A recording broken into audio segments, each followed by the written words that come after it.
എല്ലാവർക്കും പുതിയൊരു വീഡിയോയിലേക്ക് സ്വാഗതം. കഴിഞ്ഞ വീഡിയോ ഞാൻ അപ്ലോഡ് ചെയ്തത് കൊട്ടിയൂരിനെ പറ്റിയിട്ടും അവിടുത്തെ ഐതിഹ്യത്തിനെ പറ്റിയിട്ടും അവിടെ എങ്ങനെ എത്തിച്ചേരാം എന്നതിനെ പറ്റിയിട്ടൊക്കെ ആയിരുന്നു. ആ വീഡിയോയിൽ ഞാൻ പറഞ്ഞിരുന്നു കണ്ണൂരിലുള്ള മറ്റ് പ്രധാന ക്ഷേത്രങ്ങളെ പറ്റിയിട്ടൊരു വീഡിയോ ചെയ്യാമെന്ന്.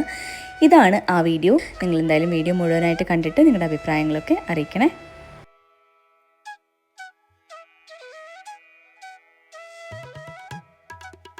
ശ്രീ മൃദംഗ ശൈലേശ്വരി ക്ഷേത്രം കണ്ണൂർ ജില്ലയിലെ മുഴക്കുന്ന് ഗ്രാമത്തിൽ സ്ഥിതി ചെയ്യുന്ന ഒരു പൗരാണിക ക്ഷേത്രമാണ് മുഴക്കുന്ന് മൃദംഗ ശൈലേശ്വരി ക്ഷേത്രം. കേരള സിംഹം വീരപഴശുരാജയുടെ കുലദേവതാ ക്ഷേത്രമാണിത്. മലബാറിലെ പ്രധാനപ്പെട്ട ഭഗവതി ക്ഷേത്രങ്ങളിൽ ഒന്നാണിത്. പരശുരാമൻ സൃഷ്ടിച്ച 108 ക്ഷേത്രങ്ങളിൽ ഒന്നാണിതെന്ന് വിശ്വസിക്കപ്പെടുന്നു. കഥകളിയിലെ പ്രസിദ്ധ വന്ദനാ ശ്ലോകമായ മാതങ്കാനനമ വാസരമണിയും എന്ന കാവ്യം ഇവിടെ വെച്ചാണത്രേ രചിച്ചത്. ഇത് ക്ഷേത്രത്തിലെ ആരാധനമൂർത്തിയായ പോർക്കലി ഭഗവതിയെ സ്തുതിക്കുന്നതാണ്. ദേവലോകത്ത് നിന്ന് ഈ പ്രദേശത്ത് പണ്ടെന്നോ ഒരു മിഴാവ് വന്ന് വീണുവെന്ന് പഴമൊഴി. മിഴാവ് അഥവാ മൃദംഗം വീണ സ്ഥലമാണ് പിന്നീട് മൃദംഗശൈല നിലയം എന്നായി മാറിയത്. പിന്നീടത് മിഴാവ് കുന്ന് എന്നും അറിയപ്പെട്ടു തുടങ്ങി. കാലക്രമത്തിൽ അത് മാറി മിഴാക്കുന്ന്, മുഴക്കുന്ന് എന്നിങ്ങനെ ഇന്നത്തേത് മുഴക്കുന്ന് എന്ന പേരിൽ എത്തി നിൽക്കുന്നു. ഇവിടുത്തെ പ്രധാന പ്രതിഷ്ഠ ഒരു പഞ്ചലോഹ വിഗ്രഹമാണ്. സരസ്വതി, പാർവതി, ചണ്ഡിക എന്നീ 3 ശക്തികളുടെ സംഗമമായ മിഴാവിൽ ഭഗവതിയാണ് ഇവിടുത്തെ പ്രതിഷ്ഠ. ഈ ക്ഷേത്രത്തിൽ വന്ന് പ്രാർത്ഥിച്ചാൽ എന്ത് കാര്യവും നടക്കും എന്നാണ് വിശ്വാസം.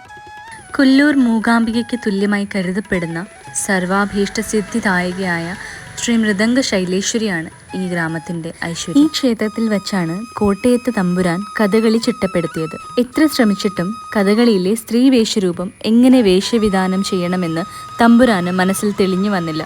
തുടർന്ന് ക്ഷേത്ര തീർത്ഥക്കുളത്തിനടുത്തെ അരയാൽ തറയിൽ മൃദംഗ ശൈലേശ്വരി ദേവിയെ ധ്യാനിച്ചിരുന്ന തമ്പുരാന് കഥകളിയിലെ സ്ത്രീ വേഷരൂപത്തിൽ തന്നെ തീർത്ഥക്കുളത്തിന് നടുവിൽ ദേവി സ്വരൂപ ദർശനം നൽകി. തമ്പുരാന് സ്ത്രീവേഷരൂപ ദർശനം ദേവി അരയ്ക്ക് മുകളിൽ മാത്രമേ നൽകിയിട്ടുള്ളൂ. അതാണ് ഇന്നും കഥകളിയിലെ സ്ത്രീവേഷരൂപം അരയ്ക്ക് താഴെ വെള്ളയായി കാണുന്നത്. ഇന്നും ലോകത്തെവിടെയും വിശ്വകലയായ കഥകളി ആരംഭിക്കുമ്പോൾ മൃദംഗ ശൈലേശ്വരിയെ പ്രകീർത്തിച്ച ശ്ലോകം ചൊല്ലിയേ തുടങ്ങാറുള്ളൂ.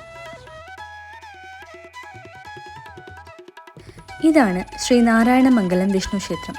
കൂത്തുപറമ്പ് നെടുമ്പോയിൽ റൂട്ടിൽ ഇടയാർന്ന് പറയുന്ന സ്ഥലത്താണ് ഈ അമ്പലം സ്ഥിതി ചെയ്യുന്നത്. കാടിനുള്ളിൽ പുഴ കടന്നു വേണം ക്ഷേത്രത്തിലെത്താൻ.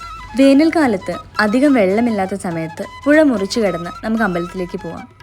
ഇപ്പം മഴയായത് കാരണവും വെള്ളം കൂടിയത് കാരണവും താൽക്കാലികമായി ഒരു തൂക്കുപാലം ഇട്ടിട്ടുണ്ട്. അതിലൂടെയാണ് നമ്മൾ അമ്പലത്തിലേക്ക് പോകേണ്ടത്. സന്താനഗോപാല മൂർത്തിയാണ് ഇവിടുത്തെ പ്രതിഷ്ഠ. അതുകൊണ്ട് തന്നെ സന്താനങ്ങളില്ലാത്തവർ ഇവിടെ വന്ന് പ്രാർത്ഥിച്ചാൽ ഫലം ഉറപ്പാണെന്നാണ് വിശ്വാസം. എൻ്റെ അറിവ് ശരിയാണെങ്കിൽ കണ്ണൂർ ജില്ലയിൽ സന്താനഗോപാലമൂർത്തി പ്രതിഷ്ഠയായിട്ടുള്ളത് ഈ ഒരു ക്ഷേത്രത്തിൽ മാത്രമാണ്. വളരെ കാമായിട്ടുള്ള പീസ്ഫുൾ ആയിട്ടുള്ളൊരു അമ്പലമാണിത്. ഒരുപാട് പോസിറ്റീവ് എനർജി തരുന്നൊരു അമ്പലം. കാടായതുകൊണ്ട് തന്നെ വൈകിട്ട് 7 മണിയോടുകൂടി നടയടയ്ക്കും.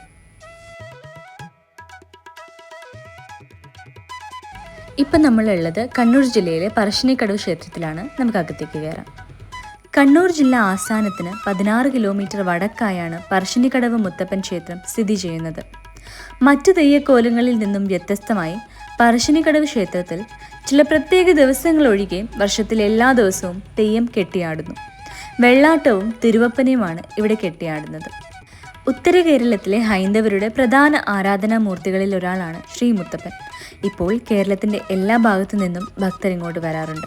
തികഞ്ഞ ശിവഭക്തിയായ പാടിക്കുറ്റി അമ്മയ്ക്കും അയ്യങ്കര വാഴുന്നോർക്കും മക്കളില്ലാത്ത ദുഃഖം കൊണ്ട് വഴിപാടുകൾ പലത് നടത്തി പ്രാർത്ഥിച്ചു. ഒടുവിൽ ഒരു ദിവസം തൻ്റെ പ്രിയ ഭക്തയായ പാടിക്കുറ്റി അമ്മയ്ക്ക് മഹാദേവൻ സ്വപ്ന ദർശനം നൽകി. പിറ്റേ ദിവസം പാടിക്കുറ്റിയമ്മ കൊട്ടിയൂരിലെ തിരുവഞ്ചിറയിൽ കുളിച്ചുകൊണ്ടിരിക്കുമ്പോൾ ശിവാനുഗ്രഹത്താൽ അവിടെ നിന്നും ലഭിച്ച കുഞ്ഞാണ് ഒടുവിൽ തൻ്റെ അവതാര ഉദ്ദേശം വ്യക്തമാക്കി നാടുനീളെ നടന്ന് ഭക്തർക്ക് അനുഗ്രഹം നൽകുന്നതിന് വേണ്ടി ശിവവിഷ്ണു സങ്കല്പത്തിൽ ഭഗവാൻ മുത്തപ്പനായി മടപ്പുരകളിൽ കുടികൊള്ളുന്നത്. മുത്തപ്പനെ കാണാൻ വരുന്നവരാരും വിശന്ന് മടങ്ങരുത് എന്നുള്ളതുകൊണ്ട് ഇവിടെ വരുന്ന എല്ലാ ഭക്തർക്കും സൗജന്യമായി പ്രസാദം നൽകും. വേവിച്ച വൻപയറും തേങ്ങാക്കൊത്തും ചായയുമാണ് ഇവിടുത്തെ പ്രസാദം. ഉച്ചയ്ക്ക് അന്നദാനവും ഉണ്ടാവും. ഇന്നത്തെ വീഡിയോ ഇവിടെ അവസാനിപ്പിക്കുന്നു. കണ്ണൂർ ജില്ലയിലെ മറ്റു ക്ഷേത്രങ്ങളുടെ വിശേഷവുമായി അടുത്ത വീഡിയോയിൽ കാണാം. അതുവരെ ടേക്ക് കെയർ ആൻഡ് ബൈ.